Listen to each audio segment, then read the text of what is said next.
as members to just look at what the chair presented.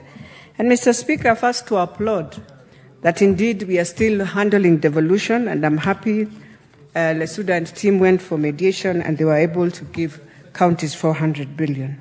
Mr. Speaker, as everyone has said, as we talk about our deficit, which is very critical because I know Kenyans are watching. Kenyans would wish to see us say what we say and actionize what we are saying. And I think that's what the committee has done for us. And I'm hoping even going forward, by the time we come to the next financial year, God willing, we shall be now talking of 400 billion cuts. But for now, the 200 billion is critical. When we look at the education department, Mr. Speaker, the education sector goes with a whopping 700 billion. What we need to ask ourselves is if we are funding education the way we are funding, then the ministry should come out and now stop this thing of delaying with every capitation from our basic schools, JSS, secondary schools, and university. Because that is how all the schools, Mr. Speaker, have found themselves into pending bills. And so there's something between appropriating the budget, there's something we should start looking at our ethics and governance. How do we ensure then, in terms of the exchequer, removing the money, we are able to ensure we don't get into pending bills and delayments, especially for schools, Mr. Speaker.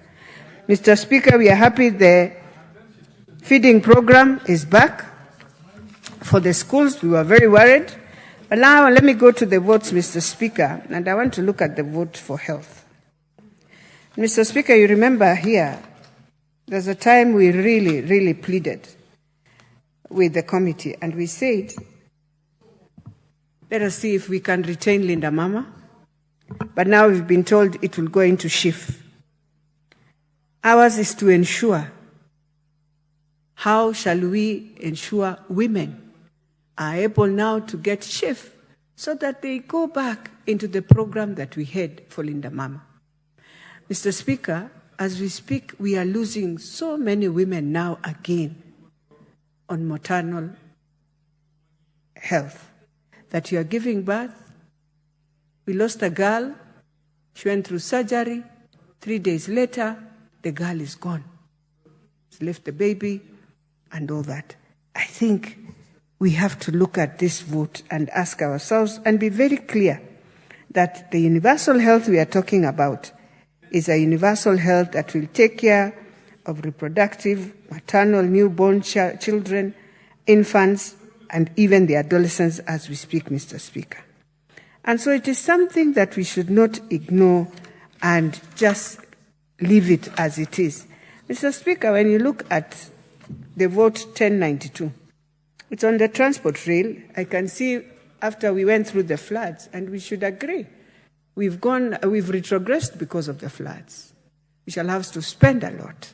And on the rail transport, there's a lot to be done.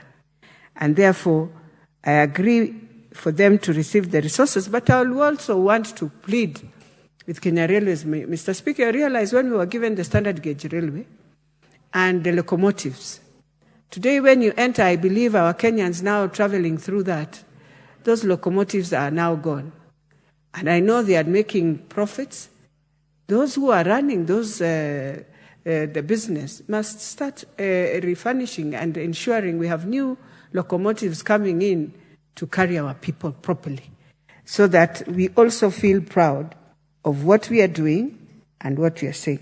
Mr. Speaker, when I look at the water resources, the vote 1109, as Nairobi, I think the issue of sewer needs to be now sorted. I realized when we had floods, everything got mixed up. Today, I doubt whether our waters are as clean as we are thinking. And so we have to look at the sewer line and ensure that indeed we now rectify the issue of the sewer within Nairobi. Mr. Speaker, when we talk of the JSS interns, and I want to thank the majority leader what he has said. Indeed, when you are a teacher, I will tell you, yesterday I went to a school. I felt very sad. I met the teachers in the staff room. They were having their break. Everything was on the table. They have peeled everything, just thrown on the table. So I asked them, this is your staff room. You're supposed to be a role model for this child who is going to build her life, her foundations through you to become a Kenyan who is responsible. How can you leave your staff room to be such dirty like this? And those are some of the things we are saying, Mr. Speaker. And I want to tell TSC, yes, we have the interns, but also they were on probation. They have to know that, Mr. Speaker. You know, in public service, Mr. Speaker, we say when you're on probation, we look at your attitude, we look at your temperaments. That is why you're put on probation. And so if some of them will be left, they should know it is based on the attitudes they had brought in, on what the behaviors they were doing. Because definitely you will want to see our children learn in an environment. And this is a new model of CBC where we are saying we are trying to bring in a new model that will help our children, Mr. Speaker. And therefore it has to have also a relevance of appreciating that you are the role model. You are the one who takes care of this child and to mold this child to be a better Kenya for tomorrow, to be a better person who will come to give services to the people at the time. And so, Mr. Speaker, that one, we have to be very firm and the people have to respect that. Mr. Speaker, on the issue of agriculture, I know we talked about new KCC, and we want to see the dairy farmers also benefiting. On the issue of sugarcane, I think it is important also for us to tell ourselves that indeed sugarcane farmers have suffered for a while.